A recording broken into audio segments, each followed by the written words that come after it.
unaweka afu unaongeza matumizi, huwezi kufanikiwa, kwa sababu kinachoweza kufanya ufanikiwe ni akiba, ni kinachobaki, sio kile ambacho kinaingia. Kwa hiyo kufanikiwa sio kubwa kipato ambacho unapata, kwa sababu kuna watu ambao wanapata vipato vikubwa zaidi lakini mpaka leo hawajafanikiwa. Kwa hiyo kinachofanya ufanikiwe sio kubwa kipato, bali ni kile kinachobaki. Kwa hiyo lazima uweze kujifunza kuweka akiba. Lakini pia kitu kingine ni kwamba hawajilipi. Tunasema kwamba pay yourself first. Kwa hiyo lazima kwanza uweze kujilipa wewe mwenyewe kwanza pale ambapo unapata fedha yako.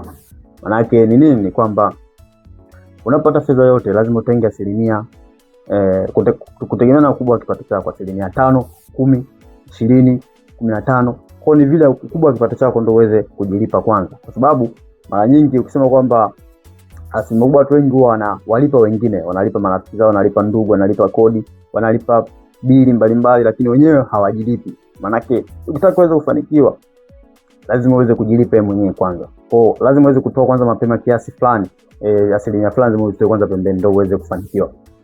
Lakini pia kitu kingine ni kwamba watu hao hawana budget kabisa katika maisha yao.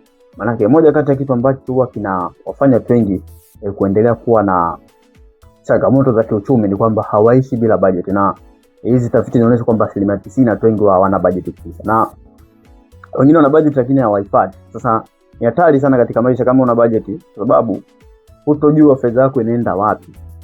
Budget itakuonesha, itakuwa mwongozo kwamba fedha yako kubwa unatumia kwenye matumizi ambayo sio ya lazima au matumizi ya hiari, au unatumia sehemu nyingine tofauti. Sasa kuna njia nzuri ambapo wataalamu wanakuwa wakiongelea sana budget kwamba 50% ni mahitaji ya lazima, lakini tunazungumzia kodi, umeme, matibabu, lakini 30% mahitaji ya hiari ambapo tunazungumzia labda kununua bando, kununua nguo za luxury, kununua vile vitu ambavyo sio vya kufanya wewe. Usipofanya hivyo vitu vitakufanya uendelee, yani havikuzuii kuendelea kuishi. Kwa hiyo vitu ambavyo sio vya lazima. Lakini sehemu nyingine ni 20% ni akiba na uwekezaji. Maana yake hapa unatenga 20% kwa ajili ya akiba na uwekezaji. Hapa ndo nazungumzia kujilipa tu. Kwa hiyo lazima uweze kuwa na budget. Lakini pia kitu kingine, wao wanaishi maisha ya kuonekana, yani kutaka kuonekana kwamba wao wana fedha, wao ni matajiri, lakini kiuhalisia sio matajiri.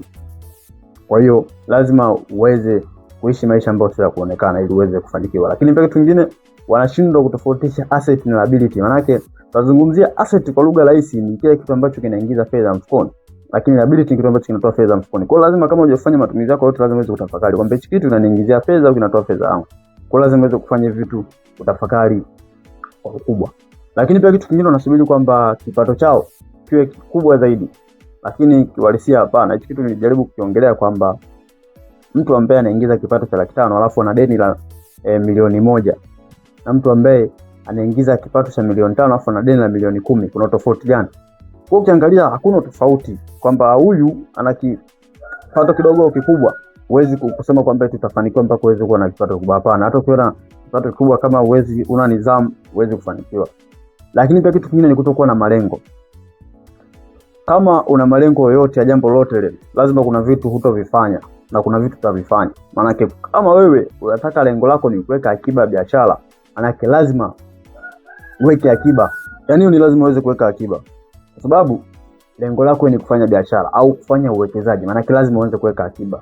Kwa kukosa malengo inafanya watu wengi kushindwa kuweka akiba na uwekezaji. Kwa lazima uweze kuwa katika maisha yako, lazima uweze kuwa na malengo. Malengo aina yoyote yale ndio yanaweza kufanikisha. Kwa sababu bila kuwa na malengo huwezi kufanikisha. Lakini pia kitu kingine ni kutokuwa na elimu ya fedha. Kama unavyoweza kufahamu kwamba elimu ya fedha ndio mwanga katika mafanikio ya kiuchumi. Sasa tunapozungumzia elimu ya fedha, hatuzungumzii kwamba labda yani scenario ni kama scenario, hapana. Tunazungumzia vile vitu ambavyo mtu anavifanya, yani vile vitu ambavyo tuseme nidhamu za kifedha, sawa.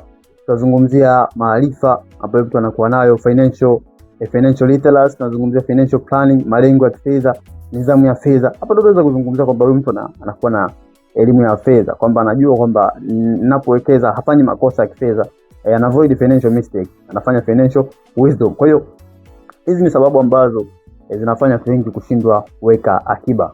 Sasa ni muhimu sana kuweza kuziepuka, kwa sababu zitakufanya uendelee kubaki hapo katika maisha yako. Have it, build it, lead it, you are not average. Mimi ni Robert Shilongola, mwelimishaji wa masuala ya fedha. Asante sana.